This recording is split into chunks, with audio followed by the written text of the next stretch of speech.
Welcome back to another EDH deck tech. I have here today my Toshiro Umezawa list. So continuing on my mono black deep dive, trying to see what archetypes work and what don't work.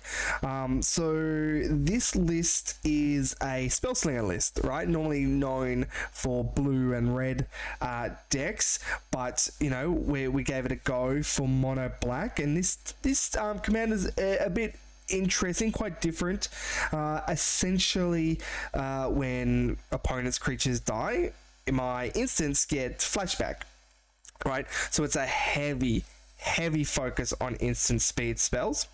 Now in mono black, a lot of that is removal. There are a lot of removal in this deck. This really is centered around pinpoint board control removal.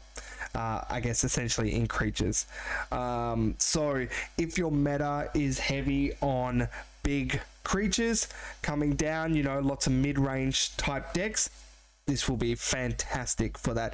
If people are swarming the board or not really playing creatures, then it is going to struggle. It really just focuses around having those pinpoint removals and then trying to leverage some of those instant speeds with essentially giving them flashback. So yeah, so we'll go through the deck. First up, we'll go through the removal spells, alright? So there's a lot of these, about 20 of them. Pinpoint targeted removal, it really clears up the board really well. So first one, Slaughter Pack, just costs 0, so nice and free. Next turn, you know, you only have to pay 3, so it's not too bad. It is target non-black creature, but there's plenty of those around, especially if you're, you know, got you're in your meta. There's a lot of green or Simic colors. Really fantastic. Defile, we play a lot of swamps in this deck, so -1, fantastic. Tragic Slip, same thing, so creatures will be dying. That is the point of this deck. So getting -13 gets around indestructible, great. Again, 1 mana. Feed the Swarm, so there are some, you know, non-instant cards in here. Feed the Swarm, you know, manages enchantments that we really just don't manage. We don't have many outs to that. Go for the Throat, target non-artifact creature. Really, you know, that's almost everything. So hits almost everything. Heartless Act, it's really there for targeting things without counters. Now, I made this deck, you know, a few sets ago. I've been tweaking it, but with new Compenna, there's, you know, shield counters around, so this probably just does get a little bit weaker, but there's still plenty of decks that aren't really playing with counters, so it's still fun. Infernal Grasp just hits everything, and you lose 2 life. That's fine.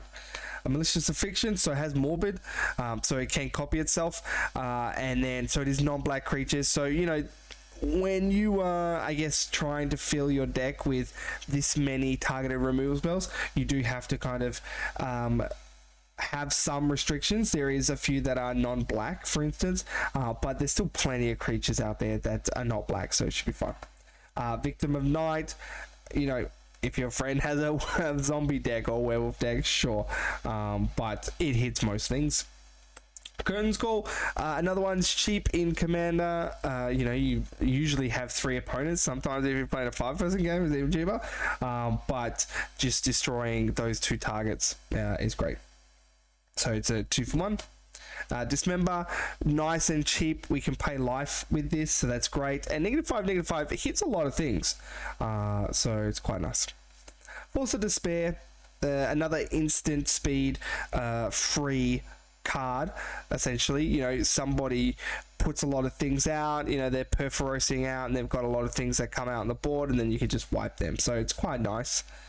Hero's Downfall, you know, now we're starting to hit kind of, you know, some of the cards that are not necessarily optimized, but we are so packed with these single target removals trying to control the board. This one's nice because it can do Planeswalkers. Soul Shatter I'd be really liking. Instant speed, 3 for 1. It's going to hit the thing with the highest meta value, which, you know, is usually, but not always, the thing that we want to hit anyway. So quite nice 3 for 1, and it's great if you can double that up. Vona's Hunger, another one, so each player is going to sacrifice creatures, but of course they can be any creature. But if we have the City's Blessing, which is relatively easy to do in Commander, you know, it's going to be half their creatures rounded up. That's nice.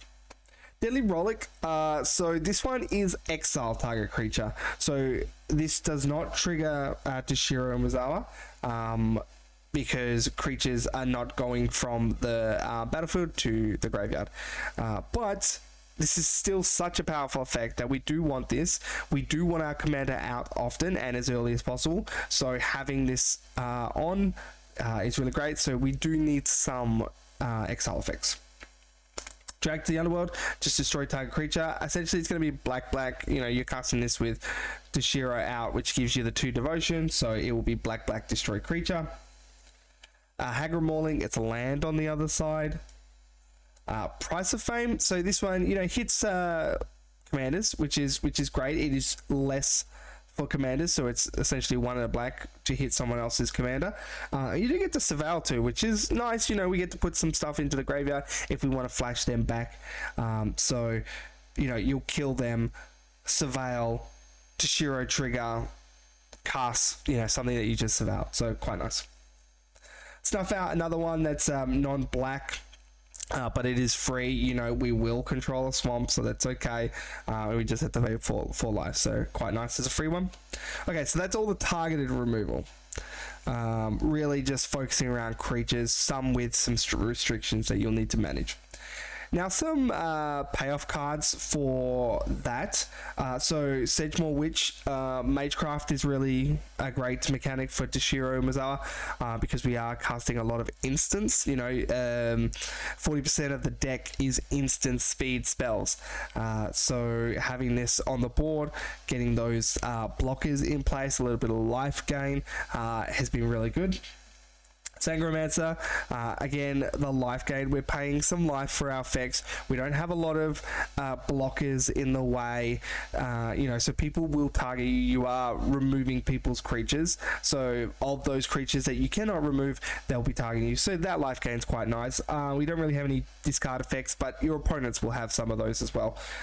It's really, you're gaining life when your opponent's creatures die, which is essentially what you're trying to do. And then Revels and Riches, another value one. Your opponent's creatures are going to be dying, you are targeting them, so getting that treasure, and it can be a bit of an old win con, but this does obviously garner a bit of hate, so you do need to play it, you know, when appropriate. And then Professor Onyx, another one with Magecraft.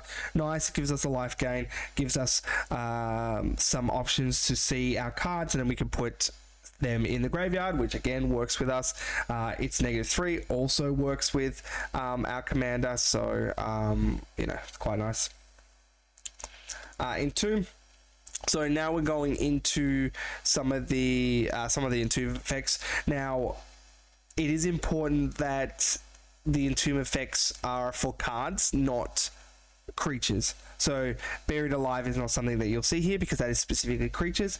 So Entomb gets a card, so we can put any one of our instants in. Normally I like to Entomb for like a support card, maybe like an instant speed draw spell, rather than targeted removal, because I'll have plenty of those. I need the targeted removal to start the chain, and then with the trigger I can get a draw spell or something like that, you know, cast them in addition. So quite nice for that. Unmarked Grave also gets a card, now non-legendary, but you know, all our instants are non-legendary, so it's really good. Auric Law Mage, another one that gets a card. It gets a counter if it's an instant or sorcery, so sure. It is a bit slower in that it has to wait a turn, but we want as many of these effects as we possibly can. And then Gravebreaker Lamia, it has a nice one where it does reduce the cost of those cards, so there's a lot of 1 and a black removal spells, for instance, so it's nice to just kind of make them black and put that card into the graveyard, which is nice. Alright, so with removal, Entombs, all that kind of stuff, we need some protection. We need a lot of protection. So Darkness, a nice instant speed spell, so if someone's attacking you, great to get them with a fog. It's also nice, somebody's, you know, also attacking you, you can kill one of your other opponent's creatures and then fog their attack, for instance. So quite nice. Undying Malice. So Toshiro will be targeted. Now, Toshiro itself is not as important. Like, it can die, but if it comes back, it's fine, right? So they're not linked to the Toshiro that was on the battlefield. So reanimating our Toshiro is fine. So I've got some of these instant speed reanimate spells when Toshiro dies as protection. Some of them can't have different additional abilities on it, but the great thing is that it will die, come back, and we can, you know, trigger our Toshiro again, and we can get this back from the graveyard. If someone goes to kill our Toshiro, we kill their creature, then we cast this from the graveyard, and then our Toshiro just comes back. Feign Death, very similar, gets a counter. Malakir Rebirth is a land on the other side. Professor's Warning, this one just gives Indestructible. So another one that's just instant speed, just gives Indestructible. And then Undying Evil comes back with a counter. Imp's Mischief. So just changing the target of a single target spell. So just really versatile. A lot of those spells out there that just target singular things. So really great. Grim Return is an interesting one. So it is essentially, you know, will bring Toshiro back, but Toshiro doesn't necessarily you don't have to have cast it that time when Toshiro dies, right? So if there's a board wipe, you can just wait for the board wipe to happen, then cast this, then Toshiro is going to come back. So it's quite nice. So you don't have to have it tied to Toshiro. You don't have to wait for it, essentially. Sudden Spoiling, just if anyone's swinging out at you, those are the kind of decks that you need to manage the most, with Darkness and Sudden Spoiling. And then Thrilling Encore, another instant speed after a board wipe. After a board wipe, you'll get the Toshiro trigger, because your Toshiro will also die at the same time that theirs is dying, and then you can cast this, which is really, really nice. So then we want to manage people's graveyards as well as their board. So we have a few graveyard type effects where we can manage their graveyards. We don't really want people to be optimizing their graveyards. And Mono Black has a limitation on card draw at instant speed. So it's nice that they're coupled with some of these effects that we do want. So Cling to Dust, a nice one where we can draw a card if it wasn't a creature. There's the interesting one. This one is Escape, so often I don't flash back this one. Really, stuff ends up in the graveyard that you can just exile for its escape cost, which is really nice, but you can then flash it back if you really need to. Cremate just exiles a card and draws a card, right? So exile, draw a card, then we can flash back, exile, draw a card. So these are great when there's not really something that we need to target on the board, just for a bit of value. And then Zat's Will, we want our commander, it gives us blockers, it's a removal spell, and which will then of course trigger Toshiro, so it's great. Rise of the Dreadman, just as a value, if there's a board wipe, we can manage it, right? We will get something in return for that.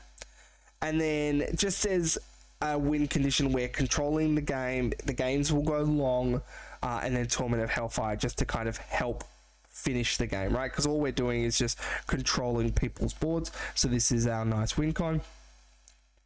So then some draw effects. So I still play some of the decent sorcery draws in Mono Black. So Knight's Whisper, you know, 2-for-1. Sign in Blood, a nice 2-for-1. So I have Blood Pact. So this one is essentially just Sign in Blood, but it's an additional mana for instant speed. You know, these are nice if we don't have anything that we want to kill additionally. We don't have anything nice in the graveyard. We can flash back some of these, which is great. Read the Bones, we get the Scry, so really nice. Succumb to Temptation, another one that's just Knight's Whisper, but an additional mana. Again, it's just there for instant speed. Necrolegia. This one's an interesting one. So you do have to play to your end step and pay life, obviously. But depending on how much life you have, you can get quite a few cards from this. But you will essentially have to go to discard unless you have a Thor Vessel out. Yeah, this one's just been nice. It is 5 mana though. And then Demon's Due, 4 mana. This one's a new one that I'm just testing out. Another one that is in here just because it's instant. Essentially, it's a Read the Bones for an additional mana. So I have the instant speed Knight's Whisper, instant speed Sign in Blood, and instant speed Read the Bones. So I have all of them in there. So those are the draw effects. Again, Mono Black is limited by what it can do at instant speed. There are plenty of other draw effects that are difficult for a Spellslinger deck to kind of pull off. So we have some of those weaker instant speed versions. Okay, now for ramp. Dark Ritual, great, it's instant. Soul Ring, nice ramp. Arcane Signet, great. Cabal Ritual, also instant, and Threshold is achievable easily enough in this deck because we're just slinging a whole bunch of spells. Felwar Stone, Jet Medallion to reduce our black spells, which is great. Mind Stone helps us draw a card. Thought Vessel, so this is nice if for Necrolegia, where we have a lot of cards. But other than that, it's just here because it's 2 mana rock. Cryptghast has Extort, which is really nice. I do find this deck to be very mana hungry because we want to cast a spell to have our opponent's creatures die and then cast another spell. So you're really trying to double spell every turn. If you're fortunate to have your opponents killing each other, that's great. Then you don't have to worry too much. So I find the Extort I don't use as much, but it is quite nice because you need the life gain. Primal Amulet, super easy to trigger. So it's nice because it gives our instants and sorceries 1 less, which is great. So it's essentially ramp, and on the other side it lets us copy those spells. So really, really great. Again, you're going to get multiple triggers for your Toshiro, so very nice. Solemn Simulacrum, mana hungry, so we need as much land as possible, and it helps us draw a card, which is what we need. Black Market, creatures will be dying. They'll hopefully be our opponents. So Black Market's been okay in this deck. Just to start getting some of that mana, but it hasn't been crazy. Only when my opponents have board wiped has it really got crazy. So this one's a bit of a consideration. If I could find something that's nicer here, like if I had like a mana crypt, then probably replace that. Lord of Forsaken has been interesting. It does mill, but we don't really sacrifice creatures, but it does help to pay for spells in the graveyard, which is quite nice. And then the Karna Revenant just to double our swamps. Alright, lands. It's my kind of usual setup, although Toshiro doesn't care too much about sacrificing or anything like that, so it's actually been a bit easier. We play a bit more swamps than perhaps usual. So Ancient Tomb, just great for ramp. Pajuka Bog gets rid of other people's graveyards, which is fantastic. Cabal Coffers, we play a lot of swamps, so that taps for a lot of mana. That's great for your Torment of Hellfires. Cabal Stronghold, again, we play a lot of basics in this deck, so this can be turned on for an extra few mana. Castle Locthwain, just to help with our draws. Sometimes our hands can get empty if we've just got a pile of single removals. Myriad Landscape, we're mana hungry, so we want to kind of get that ramp out and get those lands out. Strip Mine, always play some destruction land in your deck. Somebody else has a Cabal Coffers, a Field of the Dead, and nick those. So it's great to get those. Takanuma, Abandoned Might. Now, this one has been okay for me, right? I mill 3 cards, and they can be instant sorceries. I return a creature, but I don't play a lot of creatures in this deck. It's really just a full mana mill my deck. It's here just for flexibility. It's been okay. If you wanted to swap this out, that would be fine. This is probably one of the worst lands in the deck. It's just been okay. It's just here for flexibility. Urborg, Tomb of Yawgmoth, turn everything into swamps. Great for Cabal Coffers. War Room to help supplement our draw. And then Wasteland because, you know, we don't need as much utility land. So I've played an additional land destruction land in this one. And then 24 swamps. Lots of swamps. So yeah, Toshiro, that's the deck. Has been really interesting to play with. It does get a bit of hate because there's an expectation that you know, you'll want to your opponents will have their creatures killed. I went through a few different iterations with this one. I actually tried an Aristocrats version of it centered around Grave Pact and Dictate of Erebos because I thought that would be the most efficient way to have my opponent's creatures die. But then I had a whole bunch of Weenie creatures and Grave Pact and not a lot of instants and sorceries, and so I could get the trigger to go off, but I didn't really have much to trigger. So I went down that track, and then there was another version that I had to scratch as well. I can't remember what it was now. Anyway, so yeah, so then I ended up, okay, let's just do a single target removal, pow, targeted deck. It's been a lot of fun. But it does garner a bit of hate.